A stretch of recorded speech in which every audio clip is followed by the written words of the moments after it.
Sir, আমাকে দেখেন তো পছন্দ হয় কিনা। রাস্তা দিয়ে হাঁটার সময় কোথা থেকে জানি মেয়েটা এসে কথাটা বলে উঠল। ওর দিকে আর চোখে তাকিয়ে আবারও হাঁটা ধরলাম। স্যার দেখেন না পছন্দ হয় কিনা। দেখো, আমাকে যেই রকম ভাবছো আমি সেই রকম না, আমাকে যেতে দাও। আমি আপনার থেকে কম রাখবো স্যার, দয়া করে ফিরিয়ে দিবেন না। দেখো, আমি তোমার প্রতি আগ্রহী নই, আমাকে জোর করে লাভ নাই। স্যার, আমি কিন্তু এখনো কুমারী আছি, তবুও আপনার কাছে কম দাম রাখবো। মেয়েটার কথার কোনো জবাব না দিয়ে আগের মতো হাঁটা শুরু করলাম। মেয়েটি আবারও আমার পথ আটকে দাঁড়ালো। আপনার যা ইচ্ছে তাই দিবেন, দয়া করে আমাকে ফিরিয়ে দিবেন না, আমার টাকার খুব প্রয়োজন। আমি একবার বলেছি যে তোমার প্রতি আমার আকর্ষণ নেই, তাহলে কেন এত জোর করছো? স্যার, আজ রাতে আমি আপনাকে চরম সুখ দেব, আপনি একবার অনুমতি দিন স্যার। আমি এবার টাল সামলাতে না পেরে মেয়েটার গালে কষিয়ে 2টা থাপ্পড় মারলাম। সমস্যা কি? তোমাকে একবার বলেছি না যে আমি এইরকম না, তাহলে এত জোর করছো কেন? থাপ্পড় খেয়ে মেয়েটা গালে হাত দিয়ে চুপ করে দাঁড়িয়ে আছে, তার চোখ দিয়ে ফোঁটা ফোঁটা অশ্রু ঝরে পড়ছে।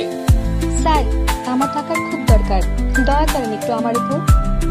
আমি এবার মেয়েটার দিকে ভালো করে তাকিয়ে দেখি মেয়েটার ফিগারের গঠন মোটামুটি ভালোই, ফর্সা গালে থাপ্পড়ের দেহ মোটামুটি স্পষ্ট বোঝা যাচ্ছে। ওর দিকে ভালো করে তাকিয়ে নিজের ভিতর পশুটা যেন জেগে উঠেছে। ওকে, তাহলে চলো আমার সাথে।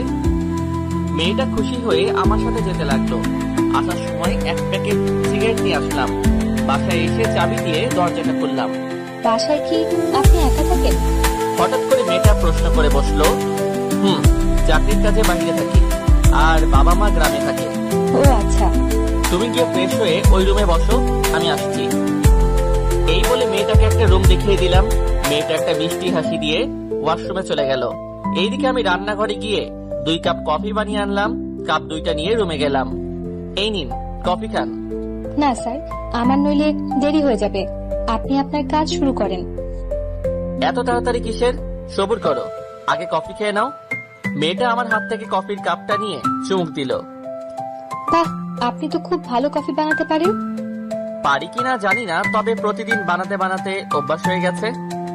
কফি খাওয়া শেষ করে কাপটা পাশে রাখলাম।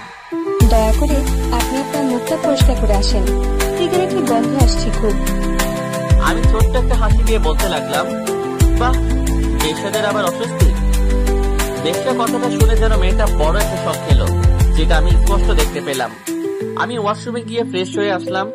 মেয়েটার দিকে তাকাতেই যেন আমার শরীরের কামনাটা আরো বেড়ে গেল। মেয়েটার দিকে হঠাৎ আকর্ষণ বেড়ে যাওয়ার কারণ হলো তার দেহটা। ওর দিকে আস্তে আস্তে এগোতে লাগলাম।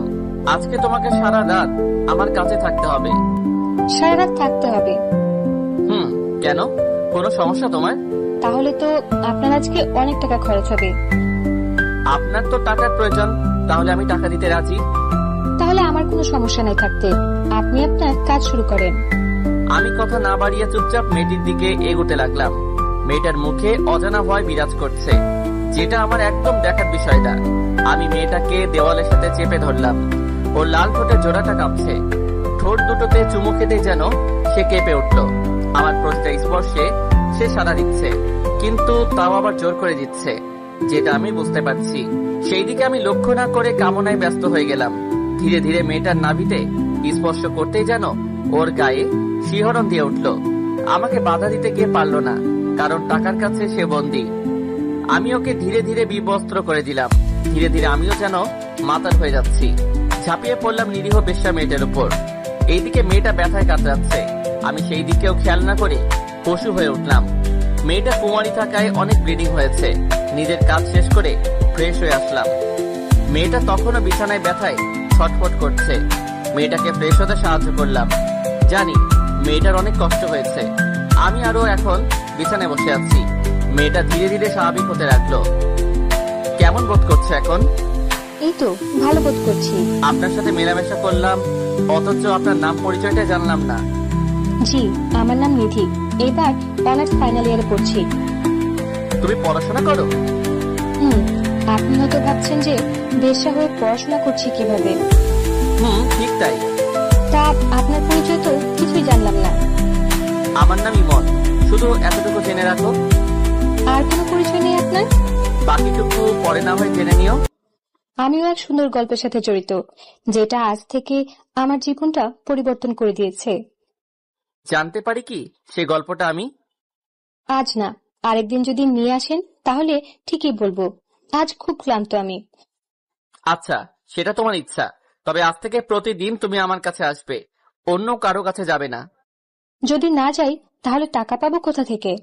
আমি তোমাকে মোটা টাকা দিব, তাই বলছি যাবেন না। ওকে, আমি কারো কাছে যাব না। আজ যেখানে আমার সাথে দেখা হয়েছিল কাল ঠিক সেইখানে থাকবে।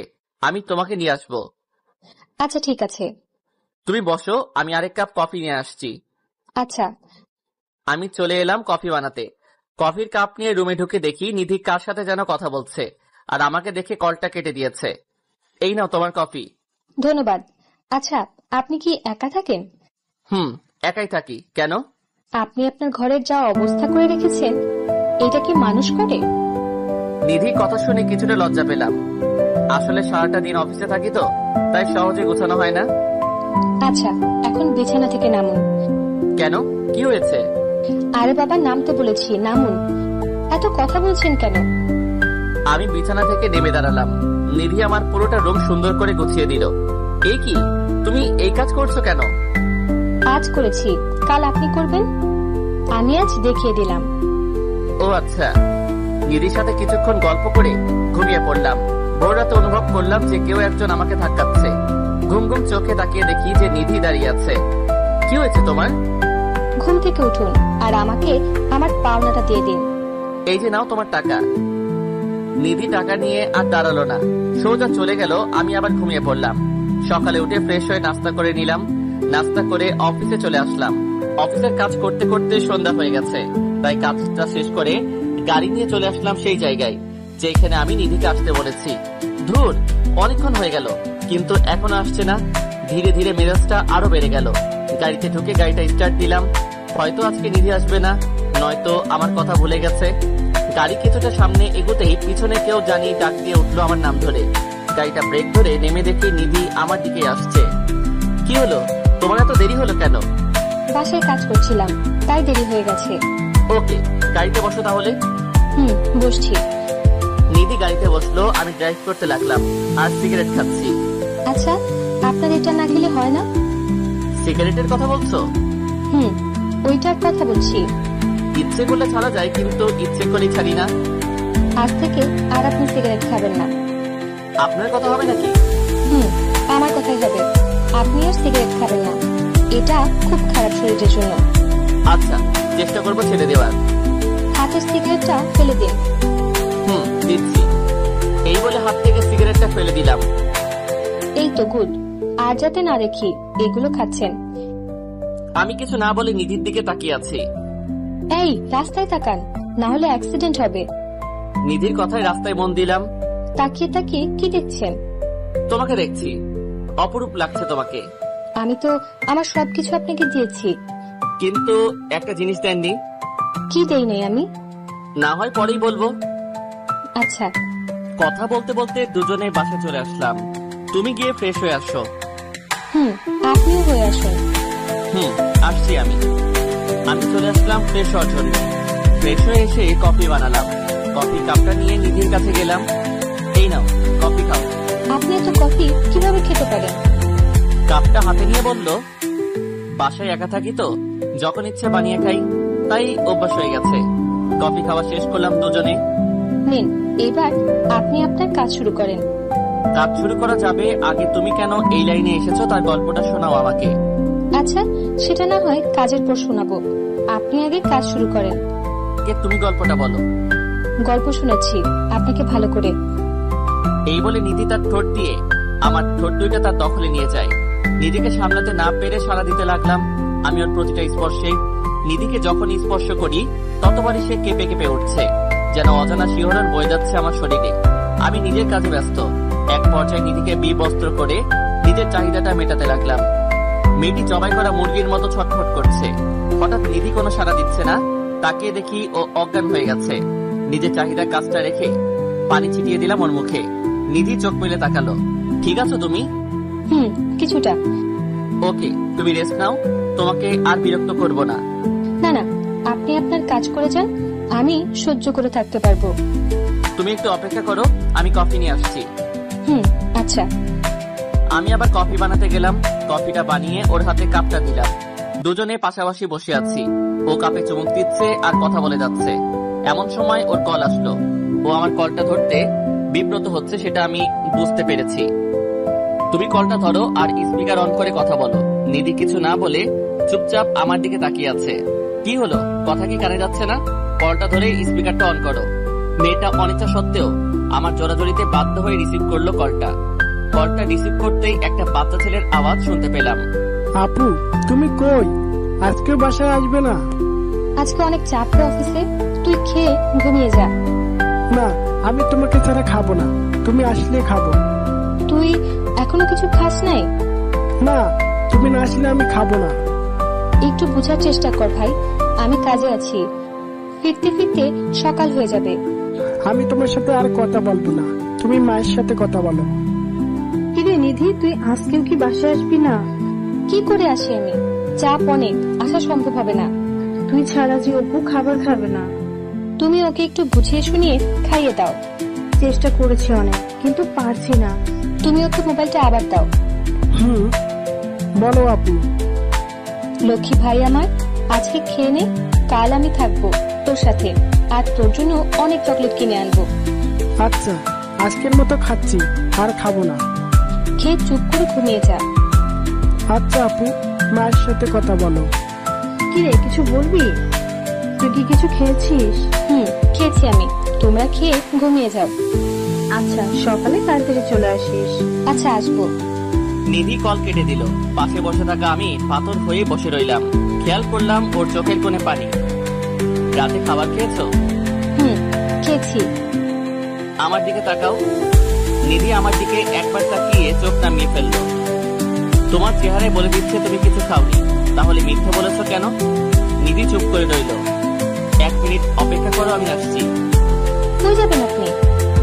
একটু আসছি, তুমি বসো। এই বলে আমি রান্নাঘরে এসে কিছু খাবার বেড়ে নিলাম নিধির জন্য। খাবারটা নিয়ে রুমে গেলাম। আমার হাতে খাবার দেখে নিধি কিছুটা অবাক হলো।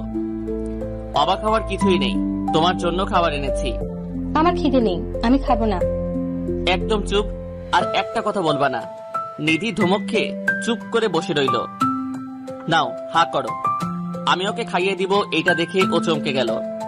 আপনি খাইয়ে দিবেন? আমি খাইয়ে দিব। সমস্যা আছে তোমার? নিধি মাথা নাড়িয়ে না বলল। তাহলে হা করো, আমি খাইয়ে দিই। নিধি হা করলো। আমি তাকে খাবারগুলো খাইয়ে দিতে লাগলাম। নিধি খাচ্ছে আর আমার দিকে তাকিয়ে আছে। এইভাবে কি দেখছো? আপনাকে দেখছি। কেন আমাকে আগে দেখো নাই? দেখেছি, বাট এই রূপে আগে দেখি নাই। আচ্ছা, কথা না বলে চুপচাপ খেয়ে নাও। নিধিকে খাইয়ে বাকি খাবারগুলো রেখে আসলাম। এইবার বলো, তুমি কেন এই পথে নেমেছো? এই প্রশ্ন করার পর নিধি কিছুটা কষ্ট পেলাম, সেটা আমি বুঝতে পেরেছি স্পষ্ট। কি হলো, বলবা না? শুনতে চান আমার গল্প? তাহলে শুনুন। আমার জীবনে কোনো অভাব ছিল না, ভাবিনি কোনোদিন শরীর নিয়ে ব্যবসা করব। আমার বাবার অঢেল সম্পত্তি ছিল। বাবা মারা যাওয়ার পর থেকে চাচারা সব কেড়ে নিয়ে আমাকে আর আমার ভাই আর আমার মাকে রাস্তায় বের করে দেয়। ইদানিং আমার ভাই কঠিন অসুখে ব্যস্ত, তার চিকিৎসার জন্য অনেক টাকা প্রয়োজন। মায়ের সামর্থ্য নেই টাকার জোগাড় করার, তাই বাধ্য হয়ে ভাইয়ের জন্য এই পেশাটা গ্রহণ করলাম। নিধি এগুলো বলছে আর কাঁদছে। কেন জানি না, আজর কথা শুনে আমার কাছেও খারাপ লাগছে। আমিও চোখের পানি মুছে দিলাম। আজ থেকে তোমার ভাইয়ের চিকিৎসার ব্যবস্থা আমি করে দিব, দায়িত্ব নিলাম আমি। নিধি আমার দিকে হা করে তাকিয়ে আছে। আমি ভেবে বলছি, আমি নিলাম তোমার ভাইয়ের দায়িত্ব। নিধির চোখ দুইটা কৃতজ্ঞতায় সজল হয়ে উঠল। সে হঠাৎ আমাকে জড়িয়ে ধরলো আর কাঁদছে। আপনি আমার জন্য এত কিছু করবেন? এত কিছুই কই হলো, এইবার আমাকে ছেড়ে দাও। নিধি আমাকে ছেড়ে দিল। কাল থেকে তুমি আর এইসব কাজে আসবে না, আর বাসায় নিজের পরিবারকে সময় দিবা। আপনার কাছে না আসলে তো টাকা দিবেন না। তোমাকে আমি টাকা দিব, তাই তোমার আশা লাগবে না। আর নিজের পড়াশোনাটা চালিয়ে যাও। আচ্ছা। আর আজ থেকে আমাকে তুমি করে বলতে হবে, পারবে না বলতে? পারবো। আচ্ছা, তোমার নাম্বারটা দাও, সময় হলে কল দিব। আচ্ছা, দিব। এইভাবে নিধির সাথে কিছুক্ষণ কথা বললাম, বলেই দুজনে ঘুমিয়ে পড়লাম। সকাল ভোরে ভোরে আমি ঘুমে থাকতেই নিধি চলে গেল। সকালে উঠে ফ্রেশ হয়ে নাস্তা করে নিধিকে কল দিলাম। হ্যালো, কে বলছেন? আমি ইমন বলছি। বলো। এই তুমি যাওয়ার সময় আমার কাছ থেকে বলে যাওনি কেন?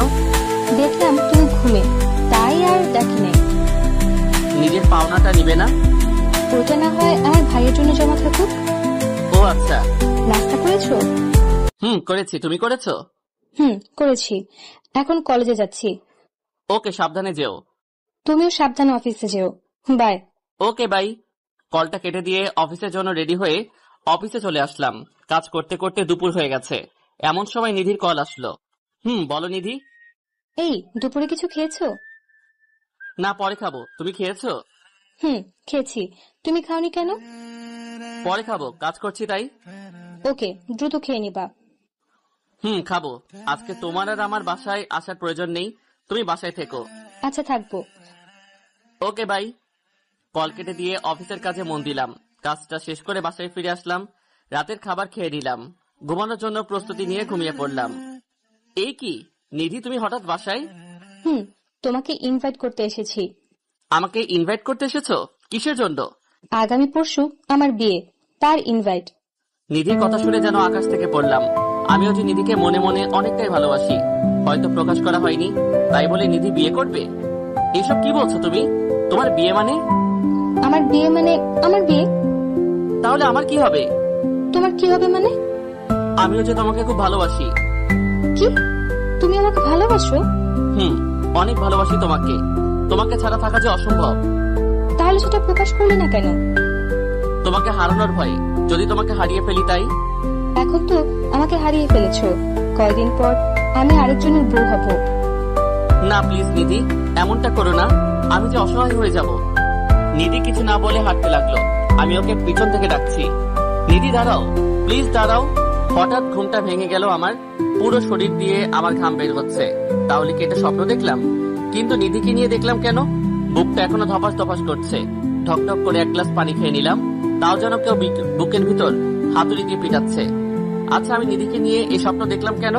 এই 2 দিনে মেয়েটার প্রতি মায়া জন্মে গেছে, তাই বলে এই স্বপ্ন দেখবো আমি? নিধিকে একটা কল দিব? না থাক, হয়তো এখনো ঘুমিয়ে আছে, তাই আর কল দিলাম না। হঠাৎ মোবাইলে যেন কেউ কল দিয়ে বসলো। তাকিয়ে দেখি নিধির কল। কি ব্যাপার নিধি, এই সময় কল দিল কেন? কোনো সমস্যা হয়নি তো? দ্রুত মোবাইলটা রিসিভ করলাম। এত রাতে কল দিলে যে, কোনো সমস্যা হয়েছে? না, আমার ঘুম আসছে না, তাই কল দিয়েছিলাম। তোমাকে বুঝি বিরক্ত করলাম? না না, কিসের বিরক্ত? তুমি ঘুমাওনি? ঘুমিয়েছিলাম, কিন্তু একটা অদ্ভুত স্বপ্ন দেখছি, তাই ঘুমটা ভেঙে গেল। কি স্বপ্ন দেখেছো? সেটা এখন না, পরে বলবো। তোমার ঘুম আসছে না কেন? জানি না কেন আসছে না, তবে কল কাটার পর আসবে হয়তো। ও তাই? তাহলে ঘুমিয়ে পড়ো। সকালে আমার অফিস আছে। ওকে, গুড নাইট। কলটা কেটে দিয়ে আমি আবারও হারিয়ে গেলাম ঘুমে যাচ্ছে। সকালে ঘুম থেকে উঠে ফ্রেশ হয়ে নিলাম। নাস্তা করার পর দেখি নিধি কল দিয়েছে। কলটা রিসিভ করলাম। বলো। এই, তুমি কি বেরিয়েছো? না, এই তো এখন বের হবো। আচ্ছা, তুমি বের হও। কেন, কি হয়েছে? কিছু না, তুমি বের হও। এই বলে নিধি কল কেটে দিল। আমি রেডি হয়ে নিচে আসলাম। নিচে এসে দেখি নিধি দাঁড়িয়ে আছে। আরে তুমি, তাও এই সময়? কলেজে যাব। তো যাও, এইখানে কি? আমি তোমার সাথে যাব। আচ্ছা, তাহলে অফিসে যাওয়ার সময় নামিয়ে দিব তোমাকে। আচ্ছা। দুজনে গাড়িতে বসলাম। আমি ড্রাইভ করছি। কাল রাতে ঘুম হয়েছে? হয়েছে কোনো মতে। বেশি ভালো না হওয়ার কারণ? কারণটা অন্য কেউ, যে আমার রাতের ঘুমটা কেড়ে নিয়েছে। তা কে সে ব্যক্তি? নাম বলা যাবে না, আছে একজন। তা তোমার ঘুম না আসার কারণ? আমার কারণ আছে, সেটা বলা যাবে না। কি এমন কারণ যে আমাকে বলা যাবে না? এখন না, পরে বলবো। আচ্ছা, হঠাৎ আমার সাথে কলেজে যাবার কারণ? কোনো কারণ নেই, এমনি যাচ্ছি। তা কাল কি স্বপ্ন দেখেছো, তা তো বলবে না? সেটা বলে দিলে তো মনের কথা বলা হয়ে গেল। মানে বুঝলাম না। না কিছু না, এমনি। এখন গাড়ি চালান। আমি কথা না বলে ড্রাইভ করতে লাগলাম। নিধিকে কলেজে নামিয়ে দিয়ে আমি চলে আসলাম অফিসে। আজ অফিসে কাজ কম, তাই বসে বসে রেস্ট নিচ্ছি। হঠাৎ দেখি নিধি আমার ক্যাবিনে ঢুকলো। ওর দিকে তাকিয়ে আছি হা করে। আরে নিধি, তুমি এইখানে? আমার অফিস চিনলে কেমনে? আর এইখানে এসেছো কেন? আরে স্যার, কি বলছেন? আমি ফারিহা, নিধি না। পারিয়ার কথায় ঘোরটা কেটে গেল। তাকিয়ে দেখি পারিয়ার সামনে দাঁড়িয়ে আছে। ও তুমি? আসলে সরি, আমি বুঝতে পারি নাই। ওকে স্যার, সমস্যা নাই। তা কোনো সমস্যা আছে? স্যার, ফাইলটা কিছু সমস্যা করেছে, একটু দেখেন তো। কই দাও ফাইলটা। পারিয়ার কাছ থেকে ফাইলটা নিয়ে ওকে বুঝিয়ে দিলাম। ওকে স্যার, তাহলে আমি যাই। ওকে যাও। আচ্ছা, আমি পারিয়াকে নিধি মনে করলাম কেন? সব জায়গায় কেন যেন আমি নিধিকে দেখতে পাই। অফিসের কাজ শেষ করে বাসায় ফিরে নিজের জন্য কিছু রান্না করলাম। এমন সময় নিধির কল আসলো। এ কি করো? কি আর করবো, রান্না করছি। রান্না করতে বুঝি কষ্ট হয়? কেন, তুমি করো নাই কোনোদিন? না, মা সবসময় রান্না করে, তাই আমার করার প্রয়োজন নেই। আমার তো মা নেই এইখানে, তাই আমি নিজে রান্না করছি। ওকে, তাহলে খাওয়ার পর কল দিও আমাকে। ওকে দিব। কলটা কেটে দিয়ে খাবারটা খেয়ে শুয়ে রইলাম আর পাশাপাশি মোবাইল টিপছি। আবার নিধি কল দিল। বলো। তোমার কি খাওয়া এখনো হয়নি? হয়েছে, আর এখন মোবাইল টিপছি। আমাকে কল দেওয়ার কথা কি মনে ছিল না? ও, একদম ভুলে গেছি, সরি। ভুলে তো যাবেই। আচ্ছা শোনো না। বলো। আপু আর মা তোমাকে দেখতে চায়। তা কিভাবে দেখা করব? আমার তো অফিস আছে। না, আমি কোনো কিছু শুনতে চাই না, তোমাকে আসতেই হবে কাল। কাল আসতেই হবে? আমি কাল কলেজে যাব না, আর তুমি কাল আমাদের বাসায় আসবে। আমি তো ঠিকানা জানি না। আমি মেসেজ করে পাঠিয়ে দিব তোমাকে। আচ্ছা ঠিক আছে, আসবো। আমি তোমার অপেক্ষায় থাকবো। হুম। আচ্ছা তুমি ঘুমাও, গুড নাইট। ওকে, গুড নাইট। কলটা কেটে দিয়ে কিছুক্ষণ মোবাইল টিপলাম, তারপর তলিয়ে গেলাম গভীর ঘুমে। সকালে উঠে ফ্রেশ হয়ে মোবাইলটা চেক করে দেখি নিধি তার ঠিকানা পাঠিয়ে দিয়েছে। নাস্তা করে রেডি হলাম নিধির বাসায় যাওয়ার জন্য। ওদের বাসার ঠিকানা খুঁজে বের করে ওদের দরজায় কলিং বেল চাপ দিয়ে দাঁড়িয়ে আছি। একটু পর একজন মহিলা এসে দরজাটা খুলে দিল। কে আপনি? আর কাকে চাই? ইয়ে মানে নিধি নামের কেউ থাকে এখানে? তোমার নাম কি ইমন? জি, আমার নাম ইমন। ও, তাহলে তুমি ইমন। আসো বাবা, ভিতরে আসো। আমি মহিলার পিছন পিছন ভিতরে ঢুকলাম। আমি সোফাতে বসে আছি, এমন সময় একটা ছেলে আসলো আমার কাছে। ভাইয়া, আপনি এসেছেন? জানেন, আপনার জন্য এতক্ষণ ধরে অপেক্ষা করছি। তোমার নাম অপু? কেন, তুমি ওকে চিনো না? তোমাকে তো আগে দেখি নাই, তাই চিনতেও পারি নাই। জানো, আমি তোমার নামে আপুর কাছে অনেক কিছু জেনেছি। তা কি জেনেছো? তোমার নামে অনেক সুনাম করেছে আপু। তাই নাকি? তা তোমার আপু কই? আপু তো ওর মেয়ে। আচ্ছা, আমি ডাক দিয়ে আসি। দাও। আপু চলে গেল নিধিকে ডাকার জন্য। আমি ওদের বাড়ি চারপাশে দেখতে লাগলাম। আরে তুমি এখানে? আর আমি তোমাকে খুঁজে যাচ্ছি। নিধির কথা শুনে ওর দিকে তাকিয়ে হা করে দাঁড়িয়ে আছি। নিধি আজ সুন্দর করে সেজেছে, ঠিক আমার মনের মতো। নীল কালার একটা ড্রেস, চোখে কাজল আর ঠোঁটে হালকা লিপস্টিক। ওকে দেখতে দারুণ লাগছে। এই কি হলো তোমার? নিধি ধাক্কা খেয়ে ধ্যান ভেঙে গেছে। ওর দিকে তাকিয়ে আছি। আমার ডায়াবেটিস হয়েছে মনে হয়। তোমার ডায়াবেটিস হয়েছে কখন আর কিভাবে? এত সুন্দর আর মিষ্টি করে সাজলে তো ডায়াবেটিস হবেই। হ্যালো মিস্টার, আমি আপনার ডায়াবেটিসের জন্য সাজিনি, সেজেছি ঘুরবো বলে। তুই ঘুরতে যাবে আজকে? যাব। তা তোমার সাথে? আমার সাথে মানে? তোমাকে এখানে আনার প্ল্যান হচ্ছে মা আর আপুর সাথে পরিচয় করিয়ে দিয়ে, তারপর আমি আর তুমি সারাদিন ঘুরবো। আমি যদি না ঘুরতে যাই তাহলে কি করবে? মেরে নাক ফাটিয়ে দেব। এখন চলো। চলো। আজকে প্রথম নিধির সাথে ঘুরতে যাব। ভালোবাসার মানুষের সাথে ঘুরতে যাওয়ার অনুভূতি আগে হয় নাই, আর আজকে নিধিকে প্রপোজ করে দিব। যা হবার হবে। আউচ! এই তুমি আমাকে চিমটি কাটলে কেন? তুমি কি বলে নাকি? অনেকক্ষণ যাবত আমি ডাকছি, অথচ তুমি শুনছো না। আসলে আমি একটা কথা ভাবছি, তাই শুনতে পারি নাই। এভাবে হাঁটবে নাকি একটা রিক্সা নেবে? ওকে দাঁড়াও, আমি রিক্সা ডাকছি। একটা রিক্সা ডেকে নিধির পাশে বসলাম। নিধির পাশে বসতেই আজান শিহরণ দিয়ে কাজ করছে মনে। ইমন, তুমি কি কিছুই বুঝো না? আমি আবার কি বুঝবো? সত্যি কিছু বুঝো না? আরে আজব তো, বলবো তো কি বুঝবো। না কিছু না, এমনি বললাম। চলো রিক্সা থেকে নেই, ওই জায়গায় যাই। চলো। রিক্সা থেকে নেমে ভাড়াটা পরিশোধ করে আমি আর নিধি চলে আসলাম একটা লেকের পাশে। চারদিকটা খুব শান্ত বিরাজ করছে। একটা পিচ্ছি মেয়ে ফুল নিয়ে যাচ্ছে। আমি ওর কাছ থেকে অনেকগুলো গোলাপ কিনলাম। এগুলো আবার কার জন্য কিনেছো? আমি কিছু না বলে ওর সামনে গিয়ে হাঁটু কেড়ে বসলাম। চুপচাপ ওর মুখের দিকে তাকিয়ে বলতে লাগলাম, জানি না তুমি আমাকে কি জাদু করেছো। শত ব্যস্ততার মাঝে আমি শুধু তোমাকে দেখতে পাই। আমার প্রতিটা নিঃশ্বাসে যেন তোমার অস্তিত্ব খুঁজে পাই। আমার প্রতিটা অনুভূতি যেন তোমাকে ঘিরে। আমি তোমাকে শত ব্যস্ততার মাঝেও ভালোবেসে ফেলেছি। পারবে কি আমার অগোছালো জীবনটা গুছিয়ে দিতে? I love you. চোখটা বন্ধ করে চুপচাপ বসে আছি নিধির উত্তরের আশায়। জানি না সে কি বলবে আমাকে, হয়তো আমাকে নিষেধ করে দিবে। হালকা চোখ খুলে দেখি নিধির চোখে পানি। আমি উঠে ওকে জড়িয়ে ধরলাম। জড়িয়ে ধরার সাথে সাথে যেন ওর কান্না আগে থেকে বেড়ে গেল। এই পাগলি, কাঁদছো কেন? এই কান্না কষ্টের নয়, বরং খুশি। কোনোদিন আমাকে ছেড়ে যাবে না তো? না, কোনোদিন যাব না, তুমি শুধু আমার। মনে থাকে যেন। আচ্ছা, এইবার চোখের পানি মুছে ফেলো বলছি। মুছলাম। এইবার মিষ্টি করে হাসি দাও। দিলাম। চলো এইবার ওইখানে গিয়ে বসি। চলো। দুজনে পাশাপাশি বসে আছি। আচ্ছা, আমাকে প্রপোজ করার চিন্তা আসলো কিভাবে? তোমাকে আমি নিজের অস্তিত্বের সাথে মিশিয়ে দিয়েছি। তা কিভাবে মিশিয়েছো? তোমাকে নিয়ে আমি রাতে স্বপ্ন দেখেছি, আবার আমার সহকর্মীকে তুমি ভেবে উল্টাপাল্টা কথা বলেছি। তাই নাকি? সব তোমার জন্য। আমাকে জাদু না করলেই পারতে। আচ্ছা, তোমার খারাপ লাগে না একজন পতিতার সাথে বসে আছো আর প্রেম করছো? নিধির মুখে পতিতা নামটা শুনে কিছুটা কষ্ট পেলাম। তুমি তো পতিতা না, তুমি তো আমার কাছে এসেছিলে আর আমি তোমাকে গ্রহণ করেছি। আমার কাছে তুমি পতিতা নও। আমাকে গ্রহণ করে কি নিজের জীবনটা নষ্ট করে দিলে? একটা থাপ্পড় দিব এখন, আর একটাও কথা বলবা না। যেটা সত্যি তাই বললাম। আমি চলে যাব নাকি এখান থেকে? ওকে, সরি, আর বলবো না। মনে থাকে যেন, আমি তোমাকে খুব শীঘ্রই বিয়ে করে নিজের করে নিব। আমাকে তোমার বাবা মায়ের কাছে নিয়ে যাবে না?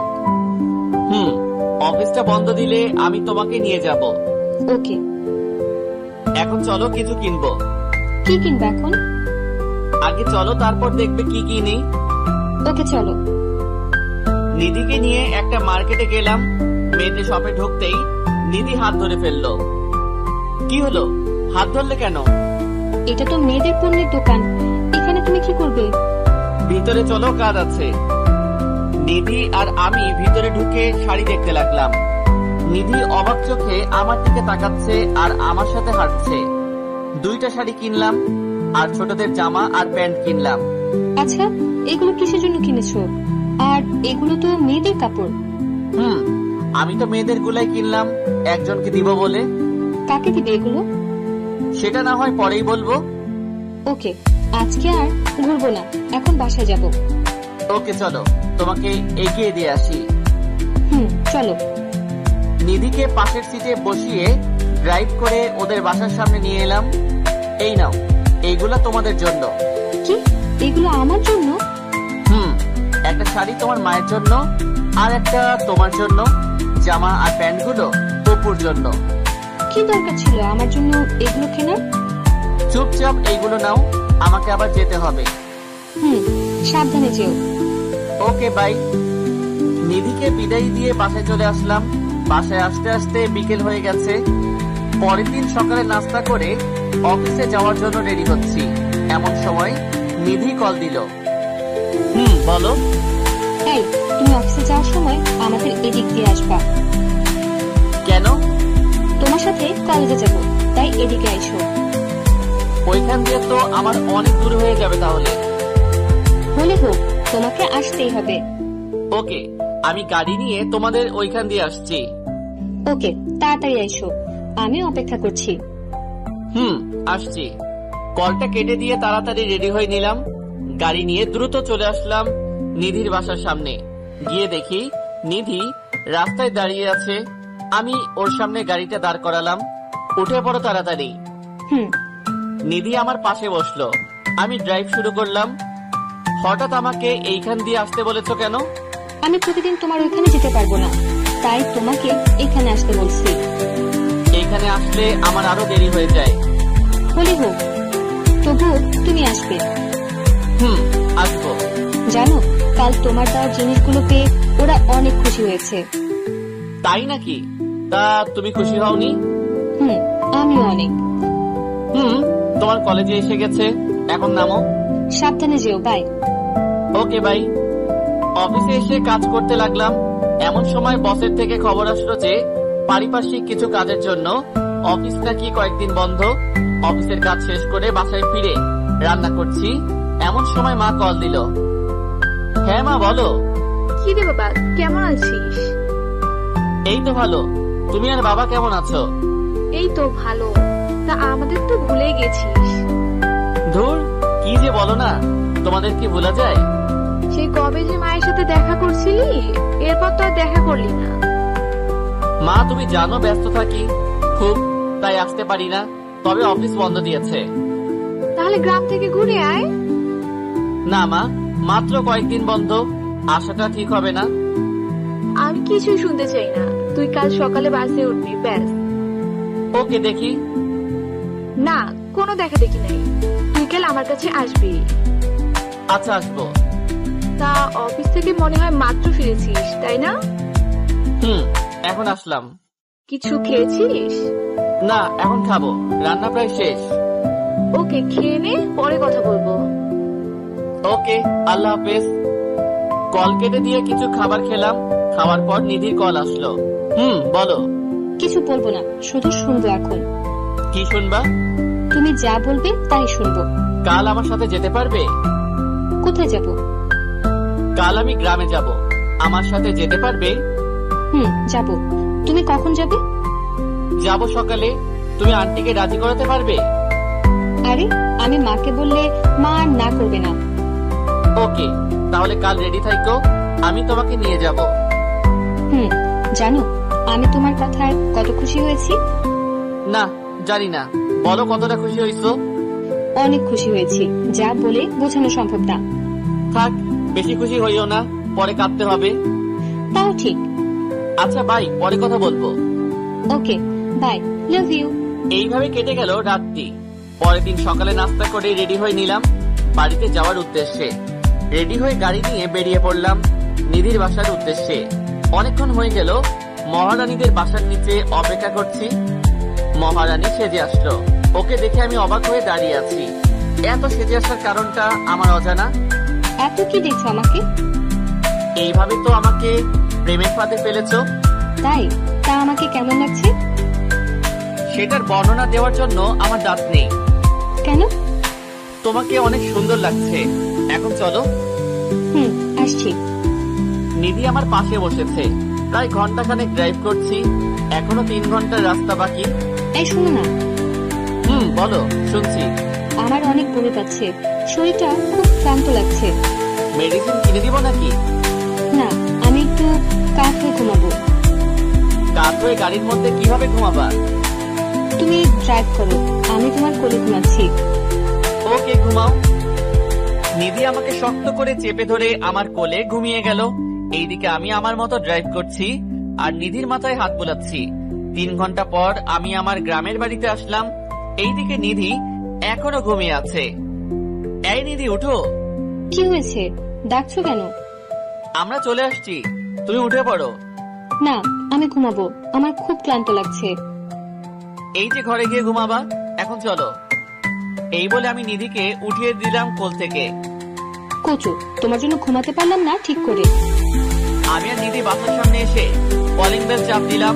মা এসে দরজা খুলে দিল। আমি সোজা গিয়ে মাকে জড়িয়ে ধরলাম। মা আমাকে দেখে কেঁদে দেয়। মা, তুমি কাঁদছো কেন? দেখো না, আমি এসে গেছি। আমাদের কথা বুঝি তোর মনে পড়ে না? পড়লে কি আর আসা যায়? এত ব্যস্ততা আমাকে দেখাতে আসিস না। বাহিরে দাঁড়িয়ে রাখবা নাকি ভিতরে যেতে দিবা? আয়, ভিতরে আয়। আমি আর নিধি ভিতরে গেলাম। কি রে, মেয়েটা কে? এই কি হলো? মাকে সালাম করো। করছি। বাহ, মেয়েটা তো দারুণ মিষ্টি। তা মেয়েটা কে রে? মা, মানে ও হচ্ছে। থাক, আর বলতে হবে না, আমি বুঝতে পেরেছি। আমার ঘরের বউকে এইভাবে এনেছিস কেন? এই বলে মা আমার কান ধরলো। মা ছাড়ো, লাগছে আমার। তুই ওকে বিয়ে করে আনতে পারতি, ওকে এইভাবে এনেছিস কেন? বিয়ে করব সামনে, এখন না। আচ্ছা, তোরা গিয়ে রেস্ট নে, আমি তোদের খাবার ব্যবস্থা করছি। আচ্ছা। আমি নিধিকে নিয়ে আমার রুমে চলে আসলাম। এটা তোমার রুম? এটাই আমার রুম। বাহ, খুব গোছানো রুম তোমার, ঠিক তোমার মতো। তোমার ক্লান্তি ভাবটা কি আছে নাকি চলে গেছে? শাশুড়ি মাকে দেখে একদম চলে গেছে। ওকে, তুমি ফ্রেশ হয়ে আসো। হুম। নিধি চলে গেল ফ্রেশ হতে। আমি শুয়ে আছি, নিধি ফ্রেশ হয়ে আসলো, আমি গেলাম ফ্রেশ হতে। মা খাবার খাওয়ার জন্য ডেকে গেছে, দুজনে চলে গেলাম খাবার খাওয়ার জন্য। মা, বাবা কোথায়? তোর বাবা বাজারে গেছে। ফিরবে কখন? এই তো কিছুক্ষণের মধ্যে ফিরবে। ও, আমরা কি এবার তোর বিয়ে নিয়ে কথা বলতে পারি? পাগল নাকি? আগে আমি সেট আপ হয়ে নেই, তারপর না হয় ভাবা যাবে এইগুলা নিয়ে।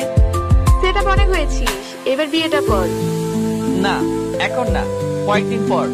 আমি তোর বাবার সাথে এই নিয়ে কথা বলবো। মায়ের মুখে বিয়ের কথা শুনে নিধির মুখ লাল হয়ে গেছে লজ্জায়। লজ্জা নিয়ে খাবারটা খেয়ে রুমে আসলাম। কিছুক্ষণ পর আমার রুমে নিধি আসলো। এ কি, তুমি আমার রুমে কি করছো? এমনি আসলাম তোমার রুমে। তুমি মায়ের সাথে গল্প করো, আমি একটু ঘুমিয়ে নেই। মা তো কি জানি কাজ করছে, কাজ শেষ হলে আমি যাব মায়ের কাছে। তা আমার পরিবারকে কেমন লাগছে তোমার? খুব ভালো লাগছে, সবাই খুব মিশুক। ওকে, আমি ঘুমাবো। আমিও তোমার বুকের উপর ঘুমাবো। পাগল নাকি? কেউ হঠাৎ করে রুমে আসলে কি করবে? কেউ দেখবে না, আমাকে ঘুমাতে দাও। পরে দিব, এখন মায়ের কাছে যাও। যাচ্ছি।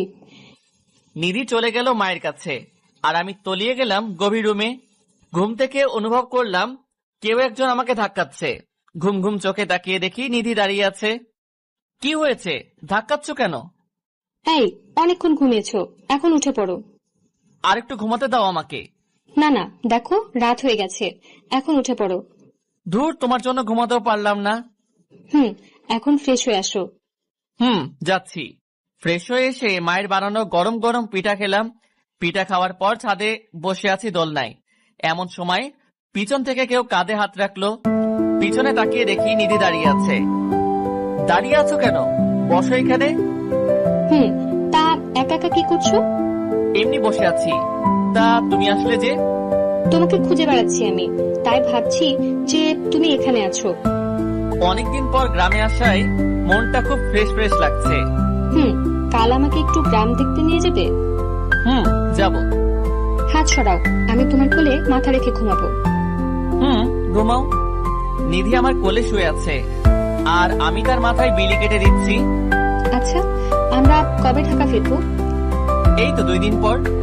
মাকে ছেড়ে যেতে খারাপ লাগছে আমার। বিয়ে করে বউ করে আনলে মাকে নিজে করে নিও।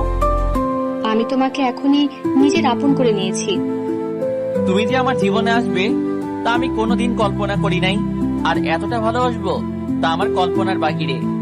আমারও ঠিক এই অবস্থা। এই, তুমি কি ঘুমাচ্ছ? তোমার কোলে মাথা রাখার পর ঘুম পাচ্ছে অনেক। তাহলে উঠে রুমে যাও, ঘুমিয়ে পড়ো। না, আমি এখানে আর তোমার কোলে ঘুমাবো। ধুর, পাগলের মতো কথা বাদ দিয়ে এখন উঠো।